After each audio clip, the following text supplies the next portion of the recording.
ক্রমন্সে আপনাকে আবার স্বাগতম।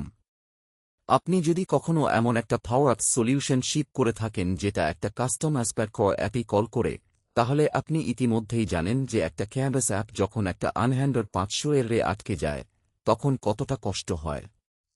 আজকে আমরা গভীরভাবে দেখব অ্যাডভান্সড এরর হ্যান্ডলিং স্ট্র্যাটেজি, যা এলোমেলো সার্ভার এক্সেপশনগুলোকে এমন স্ট্রাকচার্ড প্রেডিক্টেবল জোসনে রূপান্তরিত করে যা পাওয়ার আসলে বুঝতে পারে। আমরা কাস্টম ম্যাডওয়ার গ্লোবাল এক্সেপশন ফিল্টার একটা সঠিক এরর কন্ট্রাক্ট তৈরি করব, এমনকি সেটা ব্যবহার করা পাওয়ার ফক্স কোডও দেখাব।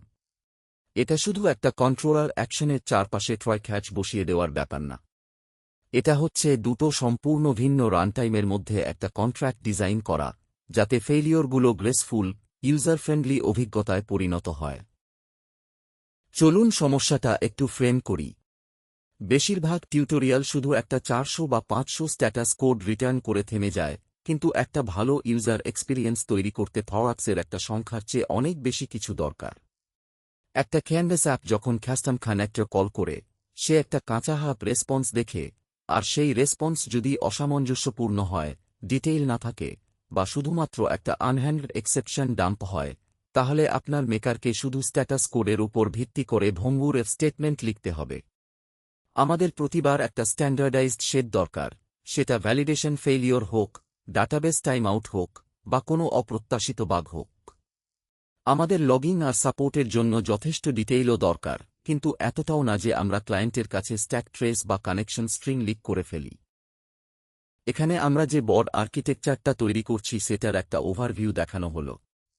একটা রিকোয়েস্ট ক্যানভাস অ্যাপ থেকে কাস্টম কানেক্টর হয়ে বেরিয়ে আমাদের এসপ্যাক অ্যাপেতে পৌঁছায়, আর অনিয়ন্ত্রিতভাবে এক্সেপশন বাবল আপ হওয়ার বদলে ক্লায়েন্টের কাছে কিছু পৌঁছানোর আগেই সেগুলো একটা সেন্ট্রালাইজড হ্যান্ডলিং লেয়ার দিয়ে পাস হয়। সেই লেয়ার প্রতিটা এক্সেপশন টাইপকে একই জোসান শেপে নর্মালাইজ করে। কাস্টম কানেক্টর সেই জোসান সরাসরি পাওয়ার ফক্সে পাঠিয়ে দেয়, যেখানে আমাদের ফর্মুলাগুলো প্রেডিক্টেবলভাবে সেটা পার্স করে।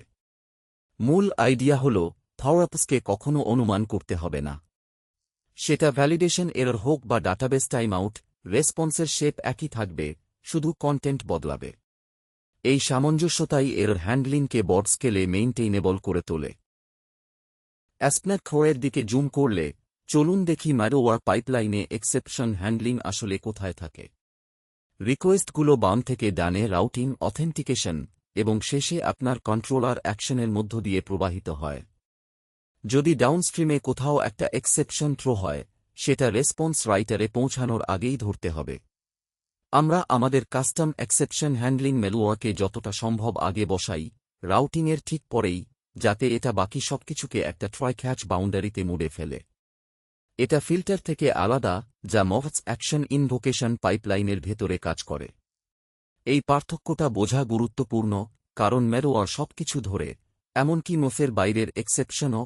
অন্যদিকে ফিল্টার আমাদের অ্যাকশন কনটেক্সট আর মডেল স্টেটে আরও সমৃদ্ধ অ্যাক্সেস দেয়। চলুন এখন ম্যালওয়্যারটা নিজে লিখি। আমরা নেক্সট ডেলিগেটের কলটাকে একটা ট্রয় ক্যাচে মুড়ে দিই, আর ফেইলিওরের ক্ষেত্রে একটা হ্যান্ডলারে ডেলিগেট করি যেটা এক্সেপশন টাইপ পরীক্ষা করে একটা প্রবলেম ডিটেলস রেসপন্স তৈরি করে। লক্ষ্য করুন, আমরা শুধু সিস্টেম ডার এক্সেপশন ধরে সবকিছুর জন্য 500 রিটার্ন করছি না।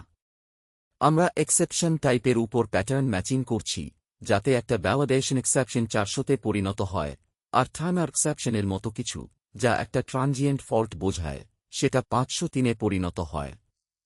এই একটামাত্র চোখ পয়েন্ট নিশ্চিত করে যে আমাদের অ্যাপেতে যেখানেই এক্সেপশন উৎপন্ন হোক না কেন, ক্লায়েন্ট সব সময় সঠিক স্ট্যাটাস কোড সহ একই প্রেডিক্টেবল জোসন শেপ পাবে।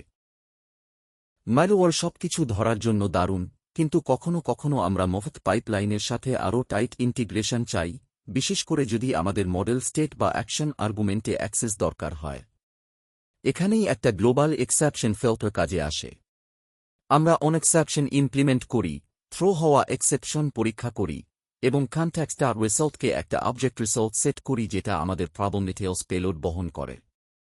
এক্সেপশনের মোডকে ট্রু সেট করলে মহৎ বুঝে যায় যে আমরা এররটা সম্পূর্ণভাবে প্রসেস করেছি, তাই এটা আর পাইপলাইনে উপরে যাবে না। আমরা এই ফিল্টারটাকে প্রোগ্রাম ডার্কসে গ্লোবালি রেজিস্টার করি, যাতে এপিএর প্রতিটা কন্ট্রোলার অটোমেটিক্যালি এর সুবিধা পায়, আর আমাদের কোডবেস জুড়ে ছড়িয়ে থাকা প্রতি অ্যাকশনের জন্য আলাদা ট্রয় ক্যাচ ব্লকের দরকার না হয়। আমরা কেন নিজেদের একটা শেড বানানোর বদলে প্রবলেম ডিটেইলসের উপর এই সবকিছু বেশ করছি? কারণ প্রবলেম ডিটেইলস একটা অফার স্ট্যান্ডার্ড যা ইতিমধ্যেই অ্যাসপ্নের কোয়ে বিল্ট ইন, আর এটা আমাদের টাইপ, টেল, স্ট্যাটাস এবং ডিটেইল সহ একটা প্রেডিক্টেবল ফিল্ড সেট দেয়। আমরা এটাকে ট্রেসের আর আওয়ার্সের মতো কাস্টম প্রপার্টি দিয়ে এক্সটেন্ড করি যাতে ভ্যালিডেশন স্পেসিফিক্স বহন করা যায়। এর মানে হল আমাদের এরর কন্ট্রাক্ট কোনো নিজস্ব উদ্ভাবন না যা শুধু আমাদের টিমই বোঝে, বরং এটা একটা ইন্ডাস্ট্রি কনভেনশন অনুসরণ করে যা টুলিং, লগইন প্ল্যাটফর্ম, এমনকি অন্য ক্লায়েন্ট সার্কও ইতিমধ্যে আশা করে। পাওয়ারঅ্যাপস মেকারদের জন্য এই সামঞ্জস্যতা মানে তারা একটা জেনেরিক পার্সিং ফর্মুলা লিখে অ্যাপের প্রতিটা অ্যাপে কোলে সেটা পুনরায় ব্যবহার করতে পারে। ভ্যালিডেশন ফেইলিওরগুলো বিশেষ গুরুত্ব পাওয়া উচিত, কারণ পাওয়ারঅ্যাপসের প্রায়ই একটা নির্দিষ্ট ফিল্ড হাইলাইট করা দরকার হয়, শুধু একটা জেনেরিক মেসেজ দেখানো না। আমরা ফ্লুয়েন্ট ভ্যালিডেশনের ভ্যালিডেশন এক্সেপশন ব্যবহার করি এবং সেটাকে একটা ভ্যালিডেশন প্রবলেম ডিটেইলস অবজেক্টে রূপান্তরিত করি, প্রপার্টি নাম দিয়ে এররগুলোকে একটা ডিকশনারিতে গ্রুপ করে। এতে আমরা এমন একটা পেলোড পাই যেখানে প্রতিটা ফিল্ড নাম একটা এরর মেসেজের অ্যারের সাথে ম্যাপ হয়। ক্যানভাস অ্যাপের দিকে এর মানে হল আমরা সরাসরি ইমেল বা ফোন নম্বর পরীক্ষা করতে পারি এবং ঠিক সেই ফর্ম কন্ট্রোলের বর্ডার কালার বা এরর টেক্সট সেট করতে পারি। এটাই একটা জেনেরিক লাল ব্যানার আর আপনার অ্যাপে সত্যিকারের প্রফেশনাল ইনলাইন ফিল্ড ভ্যালিডেশনের মধ্যে পার্থক্য। চলুন দেখি সেই আসল জোসান কন্ট্রাক্টটা যা আমাদের অ্যাপে থেকে বেরিয়ে কাস্টম কানেক্টর রেসপন্সে পৌঁছায়। লক্ষ্য করুন, ফেইলিওর টাইপ যাই হোক না কেন, সেটটা সবসময় একই থাকে। আমরা সবসময় টাইপ, টেল, স্ট্যাটাস আর সাপোর্ট কোরিলেশনের জন্য একটা ট্রেসের পাই। যখন এটা স্পেসিফিক্যালি একটা ভ্যালিডেশন ফেইলিওর হয়, তখন আমরা ফিল্ড নাম দিয়ে কি করা একটা অ্যাওয়ার্স অবজেক্টও পাই। এটাই সেই এক্স্যাক্ট পেলোড যেটা পাওয়ারঅ্যাপস পার্স করবে। যদি আপনার টিম প্রতিটা মাইক্রোসার্ভিসে এই শেপটা স্ট্যান্ডার্ডাইজ করে, তাহলে আপনার ক্যানভাস অ্যাপ ডেভেলপারদের শুধু একটা পার্সিং প্যাটার্ন শিখতে হবে, যা আপনার অ্যাপ জুড়ে প্রতিটা অ্যাপে কোলে দরকারি ডিফেন্সিভ ফলস কোডের পরিমাণ নাটকীয়ভাবে কমিয়ে দেয়। ভ্যালিডেশন পুরো গল্পের অর্ধেক মাত্র। ট্রানজিয়েন্ট ফল্ট, যেমন একটা সাময়িক ডাটাবেস টাইম আউট বা একটা ডাউনস্ট্রিম সার্ভিসের সমস্যা, ইউজারের কাছে তাৎক্ষণিক ফেইলিওর দেখানোর বদলে রিট্রাই দরকার হয়। আমরা ফলি, যেটা একটা রেজিলিয়েন্স লাইব্রেরি, সেটা ব্যবহার করে আমাদের আউটবাউন্ড ক্লেম কলগুলোকে এক্সপোনেনশিয়াল ব্যাকআপ সহ একটা রিট্রাই পলিসি দিয়ে মুড়ে দিই। যদি সব রিট্রাই শেষ হয়ে যায়, সেই এক্সেপশনটা তখনও আমাদের ম্যাডওয়্যারে প্রবাহিত হয় এবং একটা 503 ট্রানজিয়েন্ট ফল্ট প্রবলেম ডিটেইলস রেসপন্সে ম্যাপ হয়। এটা ক্যানভাস অ্যাপকে স্পষ্টভাবে বলে দেয় যে এটা সাময়িক এবং রিট্রাইযোগ্য, যা একটা পার্মানেন্ট ভ্যালিডেশন ফেইলিওরের থেকে সম্পূর্ণ ভিন্ন মেসেজিং, আর এটার পাওয়ারঅ্যাপসে একটা আলাদা নোটিফিকেশন প্যাটার্ন ট্রিগার করা উচিত। একটা ডিটেইল যা অ্যামেচার এরর হ্যান্ডলিংকে প্রফেশনাল গ্রেড ডিপ্লয়মেন্ট থেকে আলাদা করে, সেটা হল কোরিলেশন। আমরা যে প্রতিটা প্রবলেম ডিটেইলস রেসপন্স জেনারেট করি, তাতে হেড কনটেক্সটটা ট্রেস আইডেন্টিফায়ার থেকে নেওয়া একটা ট্রেসেট থাকে। আমরা সার্ভার সাইডে স্ট্রাকচার্ড লগইন ব্যবহার করে সেই একই আইডেন্টিফায়ার লক করি, যাতে কোনো ইউজার যখন ক্যানভাস অ্যাপে একটা সমস্যা রিপোর্ট করে, সাপোর্ট টিম সেই এক্স্যাক্ট ট্রেসের দিয়ে লক সার্চ করতে পারে এবং সাথে সাথে সংশ্লিষ্ট server side exception, stack trace আর রিকোয়েস্ট পেলোড খুঁজে পেতে পারে। এটা ছাড়া আপনাকে ইউজারদের জিজ্ঞেস করতে হবে কখন এটা হয়েছিল, আর অনুমান করতে হবে। এটা থাকলে ট্রায়াজ ঘন্টার বদলে সেকেন্ডে হয়ে যায়, আর এটা ইমপ্লিমেন্ট করতে প্রায় কিছুই খরচ হয় না, কারণ স্প্নার খোয়া ইতিমধ্যেই এই আইডেন্টিফায়ারগুলো বিনামূল্যে জেনারেট করে। এখন চলুন পাওয়ারঅ্যাপসের দিকে ফিরে দেখি পাওয়ারফক্স আসলে কিভাবে এই কন্ট্রাক্টটা কনজিউম করে। আমাদের কাস্টম কানেক্টর কল করার পর, আমরা রেসপন্স বডিকে জোসান হিসেবে পার্স করি এবং প্রথমে স্ট্যাটাস ফিল্ডটা পরীক্ষা করি।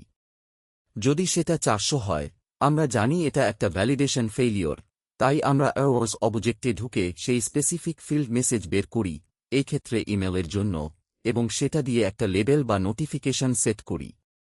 যদি অন্য কিছু হয়, বিশেষ করে 503, আমরা এর বদলে একটা বন্ধুত্বপূর্ণ রিট্রাই মেসেজ দেখাই। এই একটামাত্র পুনরায় ব্যবহারযোগ্য প্যাটার্ন আপনার অ্যাপের প্রতিটা অ্যাপে কলকে মুড়ে দিতে পারে, মেকারদের ফেইলিওর হ্যান্ডল করার জন্য একটা সামঞ্জস্যপূর্ণ, লোকোড উপায় দিয়ে। এন্ড ইউজারের দৃষ্টিকোণ থেকে এটা দেখতে এরকম লাগে। একটা রহস্যময় কানেক্টর ফেইলিওর স্ক্রিন বা একটা কাঁচা জোসান ব্লবের বদলে, মেকার সরাসরি ইমেল ফিল্ডের নিচে একটা পরিষ্কার ইনলাইন এরর তৈরি করেছেন, আমাদের অ্যাপের ফিরিয়ে দেওয়া এক্স্যাক্ট মেসেজ ব্যবহার করে। ইউজার সাথে সাথে বুঝতে পারে কি ঠিক করতে হবে, কোনো স্ট্যাক ট্রেস, স্ট্যাটাস কোড বা ট্রেসের না দেখেই। সেই টেকনিক্যাল ডিটেইলটা তখনও থাকে, শুধু আপনার লগে লুকানো থাকে সাপোর্টের জন্য, ইউজারের সামনে ছুড়ে দেওয়া হয় না। আজ আমরা যে আর্কিটেকচারটা তৈরি করলাম তার পুরো পয়েন্টটাই হল ব্যাকএন্ডে নির্ভুল, স্ট্রাকচার্ড এরর, ফ্রন্টএন্ডে শান্ত, অ্যাকশনেবল গাইডেন্সে রূপান্তরিত হওয়া। চলুন আজকে আমরা যে স্ট্র্যাটেজিটা নিয়ে আলোচনা করলাম সেটা রিক্যাপ করি। আমরা মাডওয়ারে এক্সেপশন হ্যান্ডলিং সেন্ট্রালাইজ করেছি, যাতে কিছুই ধরা না পড়ে বাদ না যায়। আমরা মোভড স্পেসিফিক কনটেক্সটের জন্য একটা গ্লোবাল এক্সেপশন ফিল্টার লেয়ার করেছি। আমরা প্রতিটা রেসপন্সকে প্রবলেম ডিটেইলসে স্ট্যান্ডার্ডাইজ করেছি, ট্রেসেড আর ফিল্ড লেভেল আওয়ার্স দিয়ে এক্সটেন্ড করে। আমরা ভ্যালিডেশন ফেলিওর আর ট্রানজিয়েন্ট ফল্টকে মৌলিকভাবে ভিন্ন ক্যাটেগরি হিসেবে বিবেচনা করেছি, যাদের আলাদা ইউজার মেসেজিং দরকার। আর আমরা দ্রুত সাপোর্ট ট্রায়াজের জন্য কোরেলেশন আইডি দিয়ে লুপটা বন্ধ করেছি এবং এমন পরিষ্কার ফায়ারফক্স পার্সিং প্যাটার্ন তৈরি করেছি যা আপনার টিমের যেকোনো মেকার পুনরায় ব্যবহার করতে পারে। আপনি যদি সিরিয়াস পাওয়ার প্ল্যাটফর্ম ইন্টিগ্রেশন তৈরি করেন, তাহলে এই প্যাটার্নটা আপনার শিপ করা প্রতিটা অ্যাপেতে থাকা উচিত।